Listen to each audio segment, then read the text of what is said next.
chased by the deep state, fighting for independence, thinking about revolution, looking for alternative solutions. The enemies of the deep state will tell you what others even don't dare to think. Manuel Ochsenreiter and Mateusz Piskorski. Hello. Welcome to the next edition of our podcast, DieGutenMenschen, Public Enemies of the Deep State. My name is Manuel Ochsenreiter. I'm editor-in-chief of the German news magazine Zuerst, and traditionally my partner on the other side is Mateusz Piskorski from Poland. Hello, Mateusz. Hello. Representing the Myśl Polska, Polish Thought weekly magazine as well. And we are both the masters of self-isolation and social distancing. We are still sitting in our bunkers since many weeks, so perhaps, our point of view might be a little bit different than the point of view of those who are, if there are some people left in this world not sitting in the bunkers, of those who are outside the bunkers, yes? I have no idea if there are still people alive outside my bunker. No idea. I have no idea too. Yeah. So maybe we do it really just now for you and me and listen to it ourselves, but that would be okay as well. Today is an interesting podcast, or the other ones were also interesting. But today we are so much used now to coronavirus that we don't speak today about coronavirus, but we speak about a very, very sad event which happened on March 17, when the very well-known, popular, famous and infamous Russian writer, political activist, provocateur, what else was he, Mateusz? Well, first and foremost, he was a kind of revolutionary in arts as well as in politics. Yes, do you agree with me? Absolutely. And we speak about Eduard Limonov, who passed away, as I said, at March 17 in a Moscow hospital. Yes, that was a really sad news. Fortunately, it was not connected to coronavirus, but as I have heard, he had several illnesses before. Yes, and yes, it was an operation, a medical surgery planned by, but unfortunately, he has passed away. And he became 77 years old, what is now no biblical age, but. I think what we can say is that he didn't just live for 77 years, but maybe for 700 years, if we just look at the story of this outstanding man. Yes, he was creating his own life, I would say, as a kind of art. Yes, if you agree with me, I guess that all his social, political, literary achievements were a kind of big plan and idea, a revolutionary idea he followed since his youngest years. Yes, and not just politically revolutionary. I think he was part of the very far right and at later on or between of the very far left, but also culturally. I think there was almost no subculture he left out with a visit, or am I wrong? I don't know. Maybe he was not part of the techno scene or so, but he was writing, I think, very important articles for the Western punk scene. I'm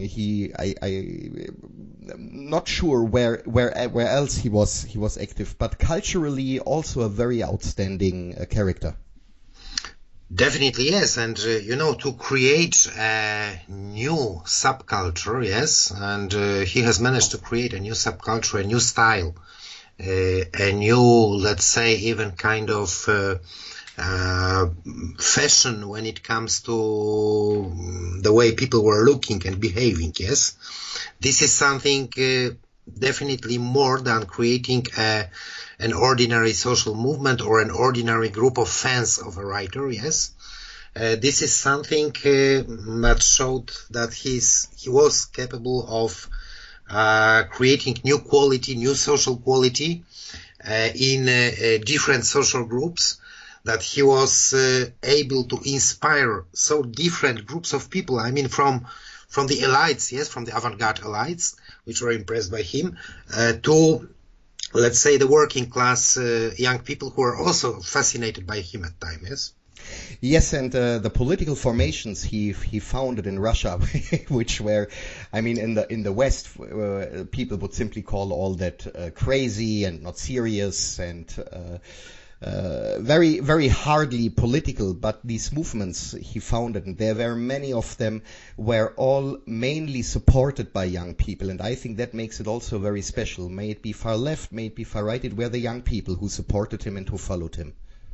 And yes, and I think it's worthy to remind that he created not only ordinary social or political movement. His party was called National Bolshevik Party, but he has also created people ready and willing to fight for their ideas, which means that he himself was fighting during the war in Yugoslavia, that he himself and his people were visiting all let's say, places of small-scale military conflicts on the post-Soviet area, be it Abkhazia or South Ossetia or Transnistria, several places all around, yes. So he gathered a group of people which were so idealistic that they were even willing to fight for their ideals, to fight against imperialism and so on. Yes? Until Donbass, and by the way, and I will put it into the description of the video, I will put in a video link. The first time I really came in touch with Eduard Limonov was a scene of a documentary done by a Polish filmmaker, Paweł Pawlikowski, yes, about the Yugoslav war. And you know this very, very, very popular and well-known, and in the West, the Western teacher would now say, and shocking scene of Limonov visiting the front line, the Serbs at the front line of Sarajevo, and this Kafkaesque scene where I think with Karadzic, he's doing the small talk, and they are looking through how is it called? You know, on the gun, like binoculars, yeah. Yes. Sarajevo. He was a friend of Karadzic, I believe, yes, because Karadzic was a poet and writer as well. So While Karadzic was somehow, I think, phoning with his wife or so, sitting in an old gondola of one of these gondola trussways or so. So the whole scene is worth to be watched, not just one time, because always when I watch it, I discover some little new detail. Or you remember this little puppy, the little dog, he's then playing with his food, I think Karadzic, while he's phoning. Yeah. So that was for me somehow the first when he came to my attention, and it the biggest honor, and I have also to say joyful pleasure, was around 2 years ago when I really had the pleasure to visit him in his flat in Moscow, and we had a long conversation. I will now not repeat everything, but one of the main topics were, of course, Russian-German relations, and also Angela Merkel, and he didn't have a lot of compliments for her. Let it tell me in a gentleman's way, because I don't want to repeat what actually Limonov said. Yes, he was very well known for, let's say, not using very parliamentary or diplomatic language, yes, which means that his opinions were very sharp, let's say, yes. Anyway, if we are talking about him, we also have to ask ourselves and all the people who followed Limonov 2 questions, I think. The first question is about him and about his activity. Is a thing that shocked a lot of people all around the world when he joined the radical anti-system opposition in Russia. Yes. Remember that? Yes, I think 2009 or so it must have been. Yes. That was shocking for me as well. I was thinking what he is doing there among the liberals and so on. But then he explained it. He explained it, I think, and I have watched several of interviews with him from the last month, and he tried to use, or even abuse, one might say, the potential of the liberals and pro-Westernness to convince them to ideas of National Bolshevik Party. I mean, not to convince the leaders, but to convince the general public and followers of the liberal opposition there. Yes, so he seems to me as a guy who was always in any kind of system, in any kind of let's say political reality, he still stayed as a revolutionary. Yes, which means that even in the times of sovereignist Russia, in contemporary times, after Putin came to power, Limonov was still there as a revolutionary. Yes, he was, by the way, put to jail in 2002, if I'm not mistaken. Yes. Yes, I think so. I think he was more often in jail. I'm not even sure how often. But what we can say is, if we look at the story of his life, is that from those who call themselves revolutionaries, and I'm not even sure if Limonov called himself revolutionary. Maybe he would have been too modest in that term. But from those who call themselves revolutionaries, he's one of the very, very few who really, really was one. He was expelled from Soviet Union. He lost his citizenship, so he was a true dissident. Went to the United States of America. Was there in a conflict with the FBI. Yes. Later on, and he compared FBI with KGB. I think he said something like, well, FBI is using a little bit more modern methods, but at the end it's the same. Then he went to France, gained the French citizenship, lived in Paris, joined there, I think, some far left circles, and came back in the beginning of the 90s after the collapse of Soviet Union to Russia, and got back his Russian passport there, and since then lived there, and was always, in any circumstances, a revolutionary and an anti-system character. Yes, on the other hand, he was a guy who, well, he managed to foresee or even to forecast some, let's say, geopolitical processes on the post-Soviet area. Because as early as in the beginning of the 90s, he started to talk about the necessity to return Crimea to Russian Federation. Yeah, wasn't he in the 90s or beginning of 2000s already raising the Russian flag in Sevastopol? And yes, so on? yes, exactly. Some of his activists in Ukraine were arrested and convicted for calling for separatism and so on. Then he was also, of course, talking a lot about the necessity to return Donbas to Russia. And that is one of the main points. I think he was criticizing the Russian authorities as well. Yes. He claimed that Donbas should have the same scenario as Crimea before. And one more thing, which is quite interesting. I have just read his book, which is unfortunately not translated to other languages than Russian. One of his, I believe it's his last book from the end of 2019. And he's writing there about his plans to conquer and to unite with Russia the northern parts of Kazakhstan as well. Yes, so he was let's say geopolitical revolutionary and a guy who supported all kinds of uniting all Russian-speaking people in one country. So he was definitely a Russian patriot, regardless his views on other issues, on other things. Yes, he was definitely a big Russian, great Russian patriot.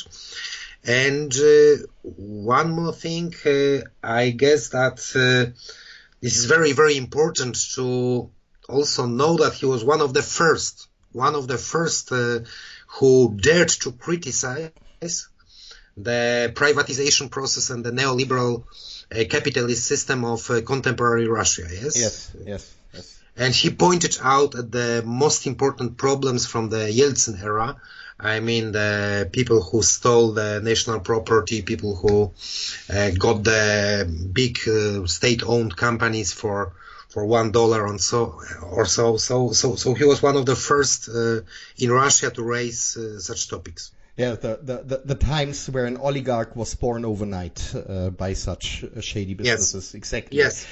And when it comes to his geopolitical plans that we said already, so with Crimea, with Donbass, well, if we think now that he was simply someone who was always 15 to 20 years before the time is coming with his activities, so we know what might happen in 2014 in Kazakhstan. Yes, so that's why we could really recommend to everyone reading not only his books like the best known ones, literary works, published in different languages in several countries and very well known everywhere, but also his political writings, which are perhaps less known, but still, as he was a kind of prophet. Some of the things he describes in his political writings, short articles and so on, are still worthy to be read now. So he for sure is leaving a kind of gap right now, which is very hard to be filled by anyone. That is what we can say already now. Since it has been always something special when he raised his word about what topic ever. And I think even his enemies, even his sharpest enemies, will miss him. I guess so, because he was also a subject of criticism by everyone, yes? I mean, the right-wingers, the conservatives and so on, called him a communist. Yes. The left-wingers called him a fascist. So, if someone wanted to criticize Russia as well, I mean, in Europe, the mainstream circles in Europe, they pointed out at Limonov, showing that it's the terrible Bolshevik or national Bolshevik phase of modern Russia, yes? Which means that he was a hero also for his opponents. Yes. Yeah. But we have today also another topic. Please tell about it. It's very interesting. Also again a Russian writer with an interesting geopolitical theory. The Valdai Club. The Valdai Club is a gathering of different experts, yes, of course, with the participation of Vladimir Putin as well at its sittings. And there is a director of program board of Valdai Club, Timofey Bordachov. Mm-hmm. And this guy who works also at the Moscow School of Economics, mm-hmm. He has written lately an article claiming that after the crisis we already have and we'll still have it deeper probably in the coming months, the world will become bipolar, not multipolar, unfortunately, but bipolar, and that the essence of the geopolitical rivalry in the modern world will be, of course, the opposition between China and United States. All the others will be, according to him, secondary actors. What do you think about it? So they will affiliate with one of the two big poles, he means, right? Yes, and well, to take now the role as advocatus diaboli in this context, I mean, there are especially many Western analysts who say that, it wouldn't be the first bipolar world order. We had a bipolar world order since at least 1945 to 1990, the big competition between the West, led by the United States, and the East, led by the Soviet Union. And there are some analysts which say that the bipolar world order is the most stable one to imagine, more stable than the unipolar world order, what we could see since 1990 when US was left as the only pole, and even more stable than the multipolar world order. What do you think? Well, perhaps in case of Soviet Union and United States or the West as a whole during the times of Cold War, you would be right. But for the moment being, I don't think so, because there's a big difference between the times of Soviet and the Eastern Bloc, Soviet Union and Eastern Bloc, and US and Western Bloc at that times, and the opposition between China and US now. What is the main difference, I think, and actually Bodachev writes about it as well, but he doesn't elaborate further on that. The difference is that at that time you had actually two separate worlds with different types of economy, yes, with different models of social and political organization as well. And that's why the open conflict between them was not so inevitable as the open conflict between two superpowers which are competing for the same resources. I mean, both superpowers now, the US and China, are more or less participating in the world globalized world market. Yes. So they are competing for resources, for the access to different markets, and so on.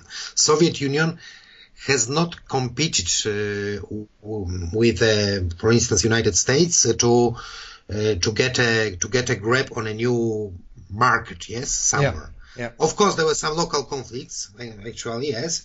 And also the difference is that there were no financial instruments. I mean, China is now controlling the US by having US state bonds, yes? Yes, it's owning, partly owning the United States, we can even and say, yes. And that's why Bodachev is quite pessimistic. He thinks that this bipolar moment in our history will be very short, because it will be finished by an open war, open conflict between China and the United States. And all the other players will be somehow attracted by one or another side, yes. And the two poles will create huge blocks, as it was before.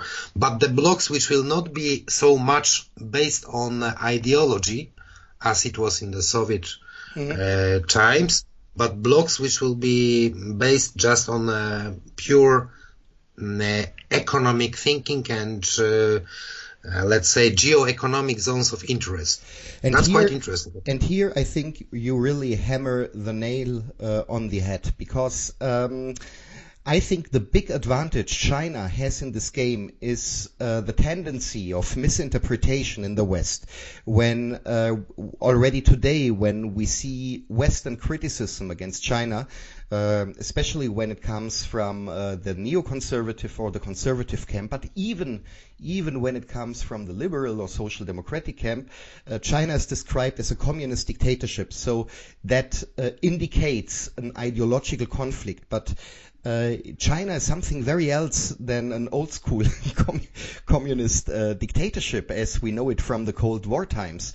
It is a very, very high profile financial market player. We just spoke about this. And this misinterpretation might help China, and we shouldn't forget China's acting right now during the so-called Corona crisis. China is right now collecting a lot of sympathy points, and I mean also political sympathy points in European countries such as Italy, but also in other European countries. There is, maybe this is an interesting little anecdote, there is a small German town, it's called Heinsberg. It's in West Germany, where the Corona crisis was really, or still really is disastrous. And they neither didn't get help from the federal government or from the European Union. So the mayor of Heinsberg wrote a letter to Beijing. And China sent to Heinsberg, it's not a joke, China sent to Heinsberg a lot of helping materials for getting the disease under control. So we have now, of course, we have the very, very huge and ambitious project of the new Silk Road, One Road, One Belt, what also includes the Balkan countries, but which might also include very soon maybe Central European countries. So the misinterpretation of China as an old-school communist power by a lot of Western analysts might be very helpful for the Chinese approach, this misinterpretation. What do you think? Definitely yes, and it's not a communist power, but it's a Confucianist power, which means that they are not intending to spread their ideology. They of course have their own internal ideology, their philosophy of governance and so on, but they are still not going to impose that on other countries or to even spread it to other countries, because it's an ideology exclusively for them, yes, and for their own interest, which means that actually, yes, I guess that in the coming years we will definitely have the only mighty geopolitical project based on the idea of one belt, one road, I guess, and they are doing it very effectively. You mentioned Central Europe, so they have actually already the format of 1+16. It's called 1+16. So China plus 16 countries so practically all countries of Central and Eastern Europe, from the Baltic states to the Balkans. Everyone is in, and now everyone, including Poland. Poland gets, for instance, the aid from China now against coronavirus. On the state level, yes, we have several cargo jets daily landing from China here. The same is going on in other countries, yes, which means that China is quite an efficient geopolitical player, even in hard conditions now. So it will be even more interesting to watch on the confrontation in potential bipolar world in the future. And I think you mentioned one of the most important points, or a point which can become one of the most important points. That is when China is engaged in foreign countries, it is engaged with its interests, of course, of geopolitics and but also business interests. But China is not spreading an ideology, and I think this is until today one of the main differences. If we look at China and if we look at the United States of America, but also the European Union. When I give you an example, when the European Union or the US are somehow engaged in an African country, so of course they are doing a lot of economic help projects, but they are always, there is no exception, they are always connected to projects of the so-called open society and liberalization and democratization. So sorry if I say too much, China simply doesn't give a damn on all that. They are really pushing for their politics of business influence, and they are not touching the traditions, the culture, and the state orders of these countries. It is definitely their advantage because they are not imposing any kind of worldview or ideology. They are, let's say, respecting all the local traditions and also the local political traditions, which means that they are coming to a given country and they are not trying to organize an orange revolution somewhere, yes, but they are just trying to rationally negotiate with the existing authorities of a given country. That is their advantage, without any doubt. I guess that perhaps in one of our next podcasts we could discuss the ideas of the Chinese themselves. I mean, there's, for instance, Professor Cheng Enfu, who writes a lot lately about the geopolitical role of China. So let's perhaps sometime try to discuss the Chinese point of view as such, to present it to our listeners as well. Absolutely, and just the very last thought I would like to know your opinion. What is interesting about is, I mentioned Africa, and China is very active in Africa, and we all know this. But did you notice that China is never identified as a colonial power by, for example, European far left or anti-imperialists, while only those are identified as colonialist powers who are trying to meddle into the political order and into the order of society, who try to impose their own system of values on the system of values which is present in these countries. I think that is also a very interesting aspect, that China is until today, I mean, there are some radicals who would say, yes, it's an imperialist power and so on, but in public opinion, China is not identified as a neo-colonial or colonial power. Definitely, I remember one very interesting case. 5 years ago. There was a wave of protests in western part of Kazakhstan, where the Chinese are also investing quite intensively into the oil and gas project. So the protests there, the anti-Chinese protests there, were inspired by European, let's say, Trotskyists, including some members of European Parliament. But later it appeared that those Trotskyists were closely connected to some Soros-like funds. So that the roots of the anti-Chinese unrest in different countries lay in the United States. And their business interests and Soros business interests.